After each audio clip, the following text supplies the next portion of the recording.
Busyness has become the acceptable, even desirable answer to the question of how we are existing in the world. In Nigeria, I think we have built an entire identity around exhaustion. And today, I want us to gently talk about that.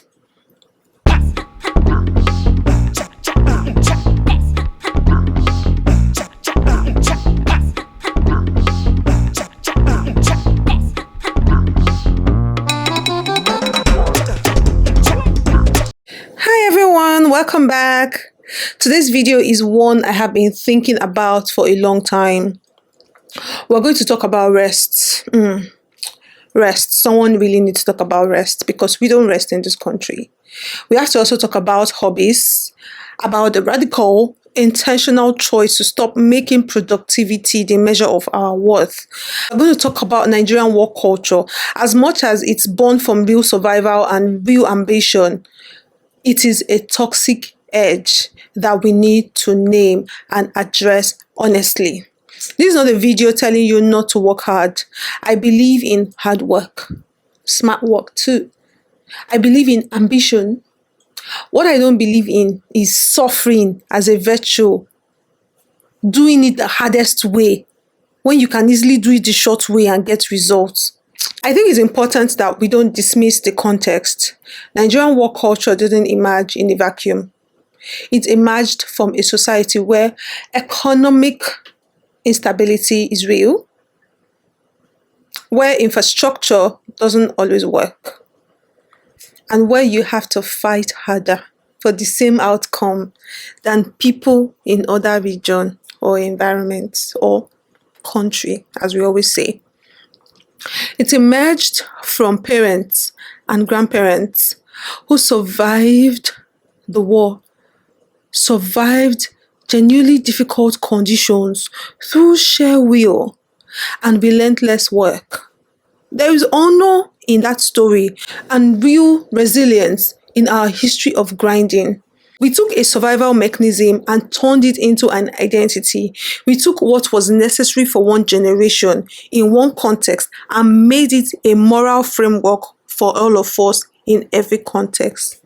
And now we are practicing overwork, not because it's producing better outcomes, but because suffering has become equated with seriousness. If you're not struggling, you're not working hard enough. Rest is for people who have already made it. Sleep is for the dead. You have to wake up by 3 a.m. to start your day. Have you heard this? Have you said them? You do not need rest right now. Don't rest, just keep working. Work till you drop dead. Chronic overwork, working without adequate rest, decreases cognitive function, creativity, decision-making capacity, and emotional regulation too. Also, is working against the hustle. Beyond performance, chronic overwork is linked to anxiety, depression, heart disease, hormonal imbalance, and a weakened immune system. This is not soft information, this is a medical reality. And then there's the relational cost. How many friendships have you allowed to fade because you were too busy? How many moments, birthdays, ordinary evenings, phone calls that would have meant the world to someone did you miss because the grind came first? We will spend our whole lives building a life we never actually have time to live. That is the quiet tragedy of toxic hustle culture, and it is happening to real people that we love. I want to spend time here because for many of us, faith is the framework through which we process everything. Like me, And yet, somehow, we've allowed our faith to become a motivator for overwork rather than an invitation to rest. We always quote, "The hand of the diligent makes rich." We claim proverbs. We fast and pray for a breakthrough. And all of that is good. I'm not saying it is not good, it is good, right? But do we also remember that God rested on the seventh day? Not because he was tired.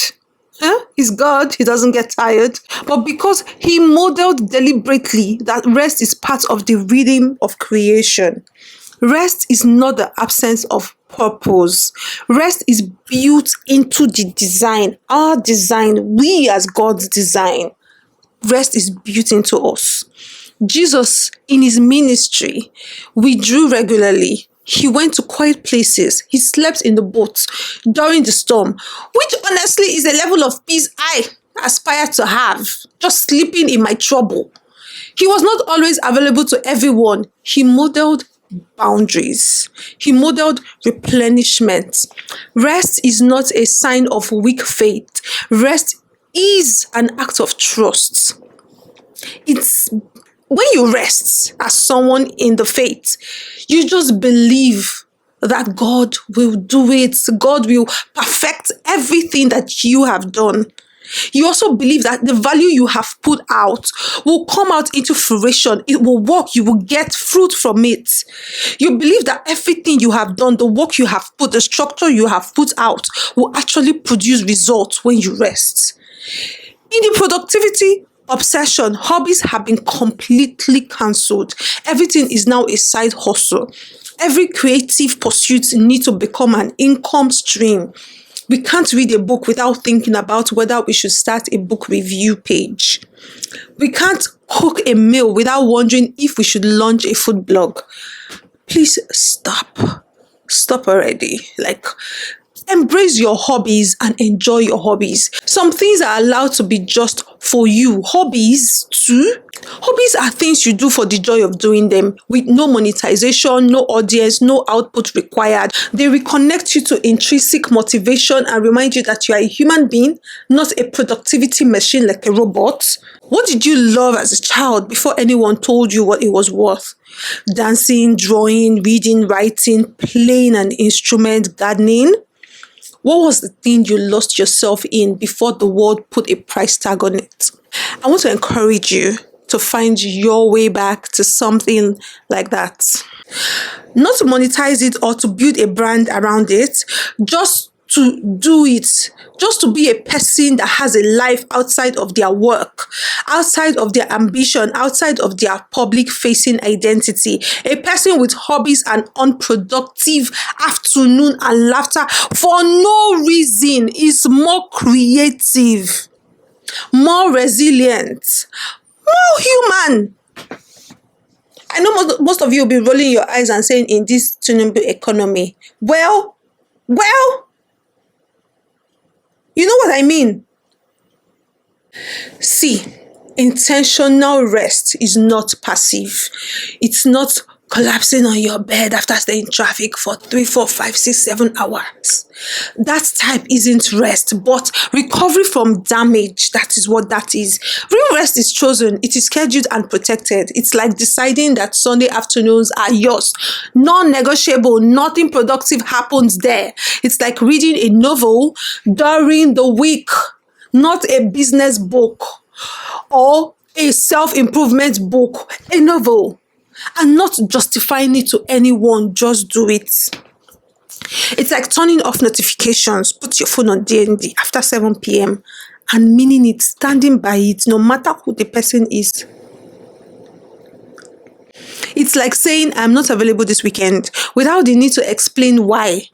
Your rest does not require justification. It's like sleep, actual, adequate sleep, treated as something sacred because it is. And sometimes it's like doing absolutely nothing. sitting still, allowing your mind to wander without a task attached. That wandering is not a waste, but where your best idea lives. It is where your deepest clarity comes from. It is where you remember who you are when nobody is watching. High blood pressure and many more illnesses are real.